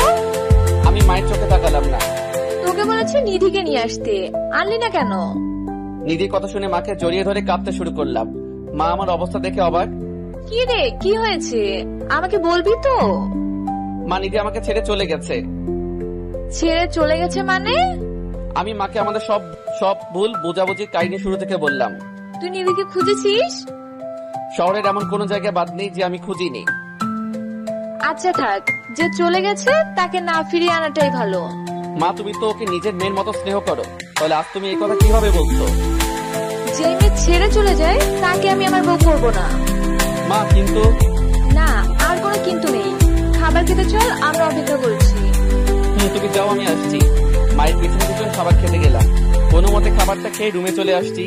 এইভাবে কেটে গেল কয়েকটি মাস। নিধিকে আমি আগের মতো ভালোবাসি। পাগড়িটাকে আমি আমার মন থেকে সরাতে পারি নাই। আমি এখন আমার বাবার কাজটা দেখাশোনা করছি। রাতে বসে বসে মোবাইল টিপছি, এমন সময় মা আর বাবা আমার রুমে আসলো। আমরা তোর বিয়ে ঠিক করে ফেলেছি। কি আমার বিয়ে মানে? তোর বিয়ে মানে তোর বিয়ে? তোর অবস্থা আমরা দেখতে পাচ্ছি না, তাই আমরা এই সিদ্ধান্ত নিয়েছি। আমাকে একবারও জিজ্ঞেস করতে পারো নাই যে আমার মতামত আছে কিনা? আমরা তোর মতামত শুনবো না। এখন বল, তুই কি রাজি? না, আমি এই বিয়ে করবো না। তাহলে শুনে রাখ, যদি না করিস এই বিয়ে, তাহলে আমাকে আর তোর বাবাকে অকালে হারাতে হবে। পাগল হয়ে গেছো নাকি তোমরা? এসব কি বলছো? দেখ বাবা, আমাদের তো খুব ইচ্ছে হয় যে আমার ঘরে একটা লক্ষ্মী আসবে আর আমার নাতি নাতনি হবে। এই ইচ্ছেগুলো কি আমাদের অপরাধ? তুই নিধির কথা ভেবে নিজেকে কষ্ট দিচ্ছিস কেন? হয়তো নিধিও তার সংসার নিয়ে ব্যস্ত। হয়তো। তাহলে তুই এই বিয়েতে মত দিয়ে দে বাবা। তোমরা যা ভালো বোঝো তাই করো। এই তো আমার লক্ষ্মী ছেলে। আগামী 2 দিন পর তোর বিয়ে। বাবা আর মা চলে গেল। রাতে শুয়ে আছি আর নিধির ছবিটার দিকে তাকিয়ে আছি। আমি পারলাম না নিধি তোমার জন্য অপেক্ষা করতে। আমাকে মাফ করে দাও। কিছু পানি গালকে পড়ছে। এইভাবে দেখতে দেখতে আমার বিয়েটাও হয়ে যায়। বউ বাসরাতে বসে আছে আর আমি ছাদে বসে দাঁড়িয়ে সিগারেট খাচ্ছি। কি রে, তুই এখনো রুমে যাসনি? মায়ের গলা শুনতে হাত থেকে সিগারেটটা ফেলে দিলাম। রুমে গিয়ে কি হবে আমার? এইটাই ভালো জায়গা আমার জন্য। গাধা, মেয়েটা তোর জন্য অপেক্ষা করছে, তুই তাড়াতাড়ি চল। মায়ের জোড়াজোড়িতে বাসর ঘরে ঢুকলাম। মেয়েটা ঘোমটা দিয়ে বসে আছে। আমি ওর পাশে দাঁড়িয়ে আছি আর বলতে লাগলাম, দেখুন আমি আপনাকে বউ হিসেবে মানতে পারবো না। আমি একজনকে ভালোবাসি। এই কথা শোনার পর মেয়েটা ঘোমটা তুলে আমার কলার চেপে ধরলো। কি? তুই কথাটা আবার বলতো? দিদির কণ্ঠ শুনে ওর দিকে তাকিয়ে আমি অবাক হয়ে যাই। আরে ও যে আমার ভালোবাসার মানুষটা। সবকিছু যেন স্বপ্নের মতো লাগছে। তাহলে নিধির সাথে আমার বিয়ে হয়েছে। আবেগ সামলাতে না পেরে ওকে জড়িয়ে ধরলাম আর কাঁদতে লাগলাম। এই পাগল, কাঁদছো কেন? তুমি আমাকে ছেড়ে কই ছিলে এতদিন? আমি তো তোমার কাছেই ছিলাম, কিন্তু তুমি দেখতে পাওনি। আমার কাছে মানে? শুনো, যেদিন তুমি আমাকে ভুল বুঝেছিলে সেদিন আমি মাকে সব জানিয়েছিলাম। আর মা আমাকে বলেছিল পরিবার সহ গ্রামে চলে আসতে। আমিও শহর ছেড়ে গ্রামে চলে আসি এবং তোমাকে শহর থেকে আনার পরিকল্পনাটাও আমি করি। আর সবশেষে এখন বিয়ে। জানো আমি তোমাকে কত খুঁজেছি আর কত মিস করেছি। মিস মনে হয় আমি করি নাই? আমার খুব কষ্ট হয়েছিল।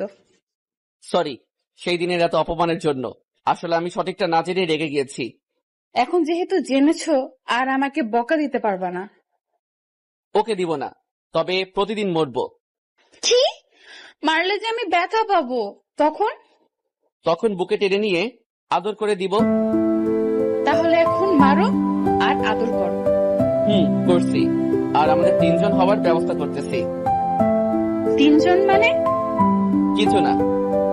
এই বলে আমি নিধির ঠোঁট 2টা এক করে দিলাম। নিধিও বাধা না দিয়ে সাড়া দিতে লাগলো। দুজনে হারিয়ে গেলাম গভীর ভালোবাসার সমুদ্রে। কতদিন ভালোবাসা